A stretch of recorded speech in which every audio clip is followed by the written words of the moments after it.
Vous avez peut-être de la menthe poivrée au jardin, une grande classique. C'est vrai qu'on aime bien en avoir un pot, histoire d'en rajouter un petit peu dans les fraises ou dans certaines salades. Et donc on l'utilise pour la cuisine, on l'utilise pour faire des boissons rafraîchissantes. Ça c'est la partie qu'on connaît bien, mais c'est aussi une plante médicinale. Et ça, on en parle de moins en moins souvent. C'est bien dommage, c'est pour ça que je vous ai fait cette petite vidéo. Alors les parties utilisées, ce sont les feuilles. Elles contiennent des acides phénols, en particulier de l'acide rosmarinique et de l'acide caféique. Ce sont deux substances qui sont fortement antioxydantes. Et c'est vrai que je vous parle souvent de ces antioxydants parce que ce sont des substances qui protègent nos cellules contre les agressions, contre le vieillissement prématuré aussi. Et il est bon d'en consommer régulièrement, en particulier à l'heure actuelle. Ce sont aussi des substances qui sont anti-inflammatoires. Quoique, on va dire, voilà, globalement, la menthe est plutôt médiocre comme anti-inflammatoire naturel, ou disons qu'on a des anti-inflammatoires bien plus puissants que la menthe dans le monde des plantes.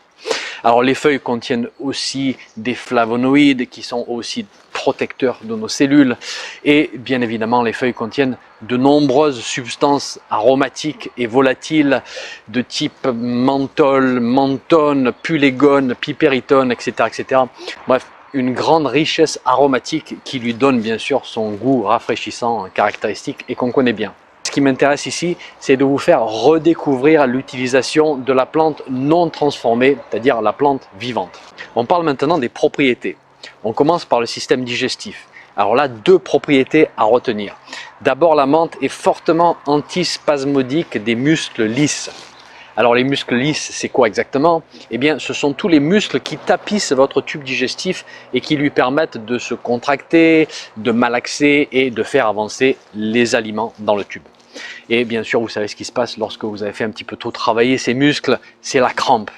Eh bien, la menthe poivrée est une excellente antispasmodique digestive, c'est-à-dire qu'elle calme les crampes et les spasmes digestifs, tout simplement.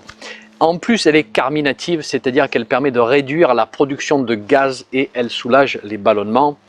Et donc une excellente plante digestive à prendre sous forme d'une petite infusion bien concentrée pour ne pas trop diluer les sucs digestifs, ou alors sous forme de teinture diluée dans un petit peu d'eau, ça c'est possible aussi.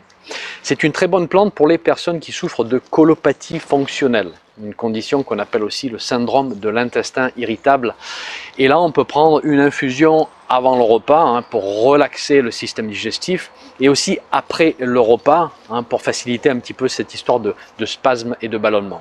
Ensuite, et notez bien ceci parce que c'est un fait qui est en fait très peu connu pour la menthe, elle stimule la production et l'évacuation de bile au niveau du foie et de la vésicule biliaire. Et donc, elle a un effet qu'on appelle dépuratif. Elle permet au foie de mieux évacuer les déchets. C'est une bonne plante d'accompagnement si vous avez ce qu'on appelle une faiblesse hépato-biliaire qui est souvent accompagnée d'une petite difficulté à digérer tout ce qui est gras. Excellente association ici avec le romarin. Là encore en simple infusion, moitié-moitié, tout simplement. Et en plus, vous allez voir, c'est agréable à boire. Et bien voilà pour la menthe poivrée. Vous voyez, en fait, on peut l'utiliser pour pas mal de choses.